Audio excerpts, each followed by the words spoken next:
A very good morning to all of you. Please switch on your videos, everyone. Morning, ma'am. Good morning. Good morning. Good morning, ma'am. Good morning. So let's just begin our study for today's session. So before moving forward with the homeodomain motif, we will be going to quickly take a look or a brief look in what are actually the DNA-protein interactions, which we have seen till date and which we have studied till date, so that you can have a proper idea what we are starting from the last few days. So actually, these DNA-protein interactions are showcasing a lot of different types of the features, a lot of different sort of various activities, and in total they are completing the ability to perform the various functionings related to the gene expression.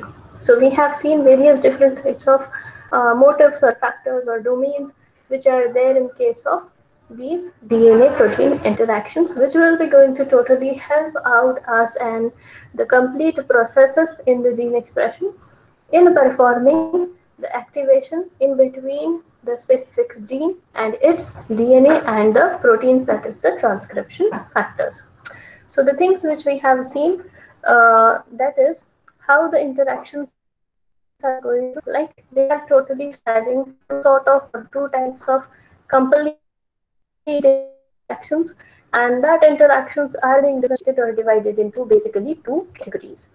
There are specific interactions and there is a non-specific interactions.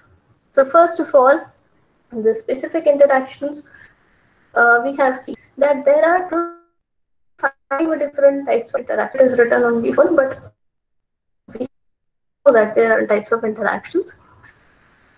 That is the helix, loop helix, extern helix, and you see the two finger homeodomain receptors. So these are the different types of specific interactions which are going to be happen in case of total DNA protein interactions.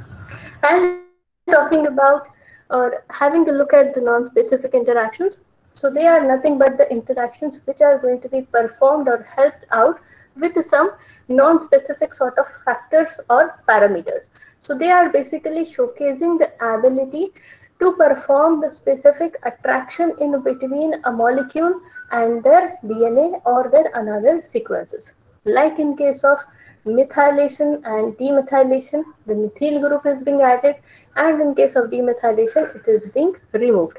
Similar in case of the modifications which are going to happen on the histone, the acetyl group is being added on that histone molecule so that it will not showcasing the ability to interact with the DNA, and gene expression can later on move forward. Apart from that, whenever the deacetylation procedure is there, the acetyl group is being removed, and because of that and because of all these processes, the DNA is not at all able to accept, like it is not at all free to accept the transcription factors or the basal genes and then later on perform the gene expression procedure, because we need a free DNA on which the basal apparatus can sit down and then carrying out its entire processing mechanisms. So here in this case, the deacetylation, acetylation, phosphorylation and all these things are working as non-specific interactions in case of DNA to protein interactions. Alright, so the interactions are facing or are showcasing a lot of differences or a lot of different properties when like the question arises or the question comes of regulating the entire expression in between the genes. So now the question is how they are entirely regulating this whole processes and how they are entirely showcasing the regulation in between the complete expression procedures. Now the thing is here that whenever different or various types of transcription factors are there, now these transcription factors are nothing but the proteins. Okay. Now the important thing for understanding and for focusing on it is that whenever these transcription factors are showcasing the ability to attract any DNA molecule or any nucleic acid molecule, whatever you consider for your understanding, so they are having the ability to attract those DNA molecules and those DNA sequences. Now the attraction property and the ability is facing with the help of or is carrying out with the help of various different types of DNA binding domains. And these domains or these recognition motifs are nothing but the sequences which we have studied. That is this helix, turn helix, the zinc finger, leucine zipper, helix, loop helix, and the thing which we need or which we are going to study in detail today, that is the homeodomain motifs. So all these are togetherly helping the DNAs out in carrying or performing the functions of interactions with their specific protein molecules. Now here another thing which is showcasing or giving a much more importance here is the specificity. Now the specificity is also very important to perform some specific sort of functions and some specific abilities or activities. If a non-specific transcription factor or if a transcription factor don't have the ability to bind on a specific DNA sequence on a particular DNA site, it is not at all showcasing the properties to perform the gene expression. For example, if we consider the lactosoperon, okay, now in the lactosoperon the repressor is that lac-I gene.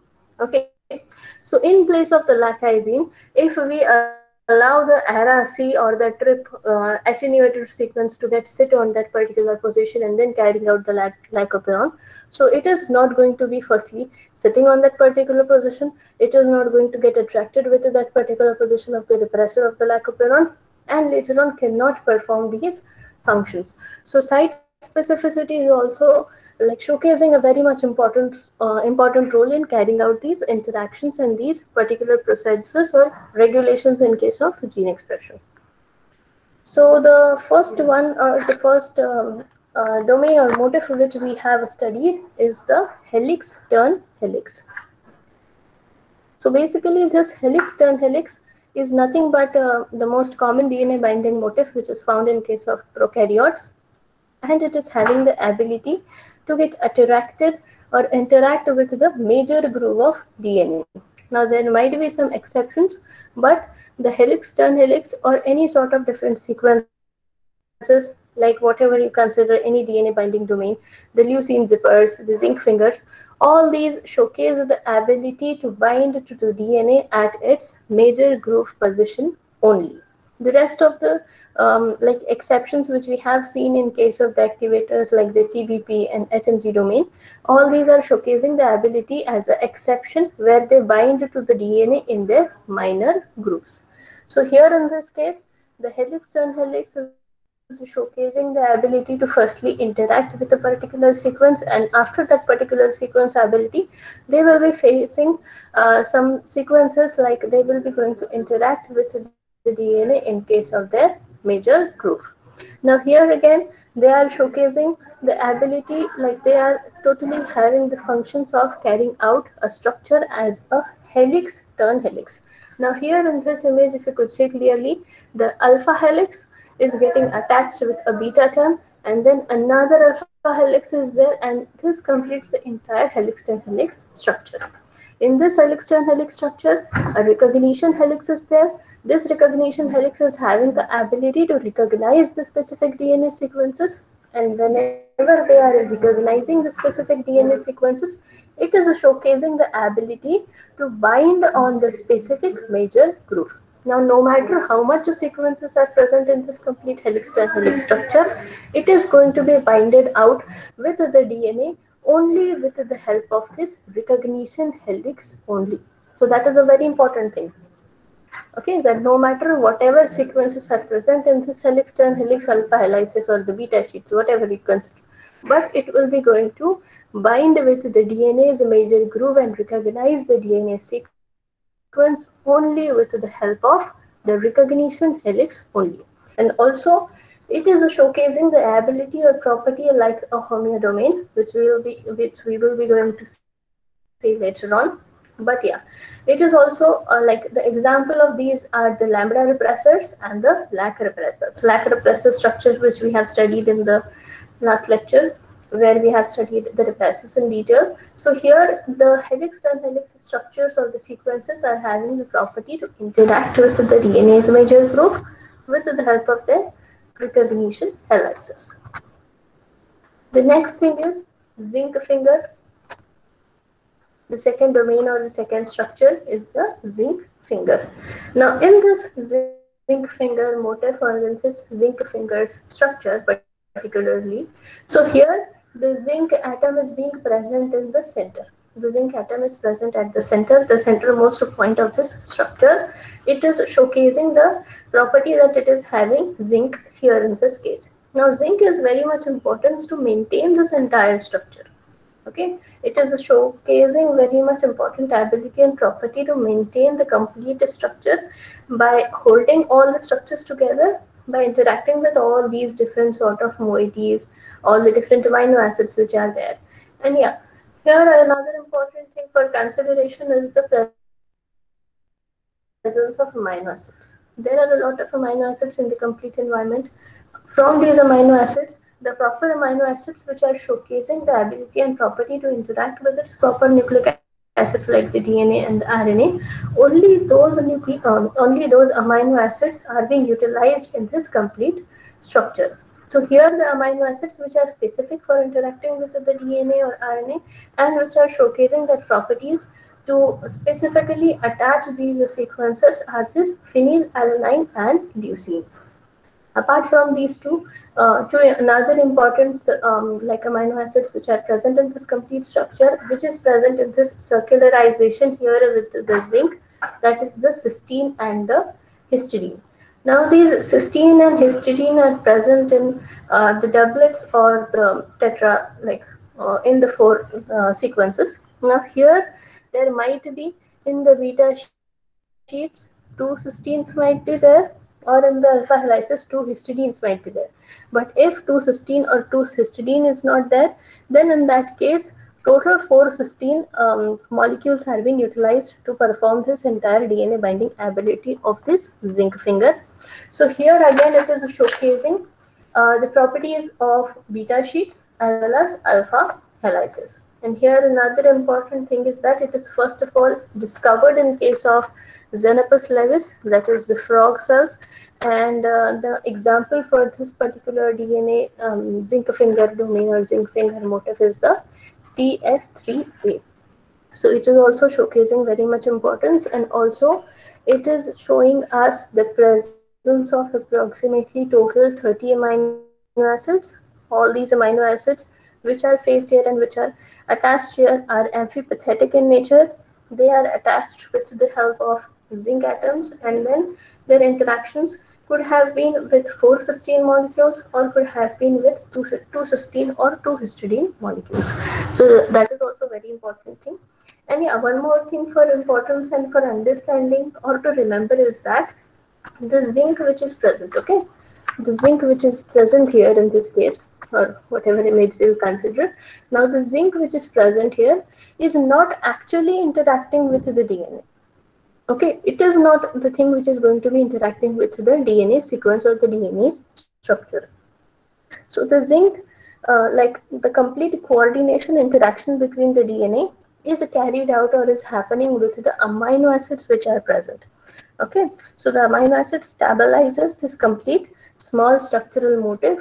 Zinc is actually not the thing which is totally interacting with the DNA sequence or the DNA molecule, but the amino acids which are present in this complete structure and the sequences are going to interact with the complete structural motifs and the rest of the DNA sequences, and then stabilizing, carrying out the stabilization of all these processes. So that's also a very important thing and point for consideration.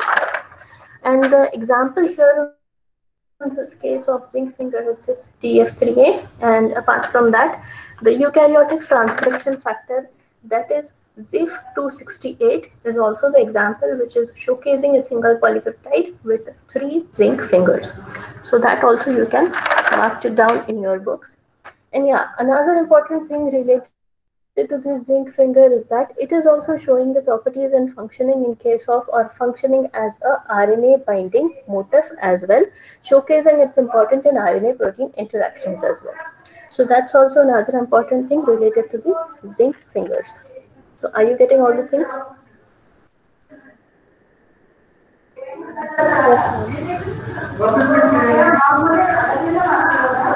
Yes, ma'am. Yes, everybody, are you getting all the things? Yes, ma'am. Yes, ma'am.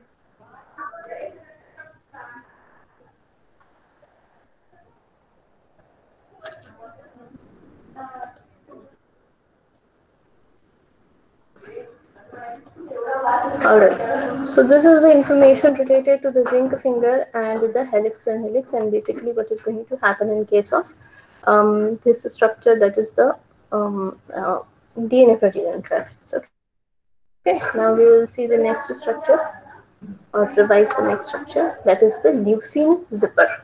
What is basically happen and leucine zipper is just that it is showcasing the property and the ability where two alpha helices are going to interact with each other. Okay, it is showcasing the property that two alpha helices can totally interact with each other in a manner that they can coil around each other. So this is also known as a coiled coil domain. We have seen the example of a scissor, like a scissor.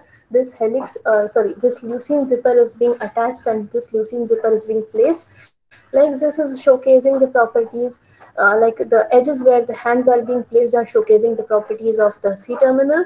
Having the leucine zipper or a lot of leucine atoms here in the presence, the middle portion, which is the attaching point of the two structures in the scissor, the middle portion is going to forking or facing the sequences as a dimerization unit, going to dimerize these two sequences, these two structures.